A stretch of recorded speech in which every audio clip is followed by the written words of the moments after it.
தகுதியில்லாத முட்டாள்கள் மத்தியில் உன் தராதரத்தை நிரூபிக்க ஒருபோதும் முயற்சி செய்யாதே. பன்றியின் முன்னால் நீ பன்னீரை தெடித்தாலும் அது சேற்றை தேடித்தான் ஓடும். சில மனிதர்களின் புத்தியும் அப்படித்தான். மாற்றிவிடலாம் என்று ஏமாந்து விடாது. அடுத்தவனை மட்டம் தட்டி பிழைக்கும் அற்ப மனிதர்களின் பேச்சை எண்ணி உன் நல்வாழ்வை நீ தொலைத்து விடாது. கல்லெறியும் கைகளுக்கு தெரியாது அந்த கல்லடி பட்டுத்தான் கனி கொடுக்கும் மரம் இன்னும் கம்பீரமாய் வளர்கிறது என்று.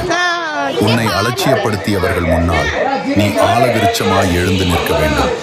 உன்னை வீழ்த்த நினைத்த வீணர்களின் கூட்டத்திற்கு நீ கொடுக்கும் ஆகச் சிறந்த தண்டனை உன்னுடைய அசுர வளர்ச்சி மட்டும்தான்.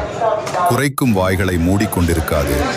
உன் உழைப்பால் அவர்களின் முகத்தில் கரியை பூசு. காகங்களின் சத்தத்திற்கு பயந்து காட்டு ராஜா சிங்கம் தன் கம்பீரத்தை என்றைக்காவது குறைத்து கொண்டதுண்டா? உன்னை மிதித்த முட்டாள்கள் நாளை உன்னை அண்ணாந்து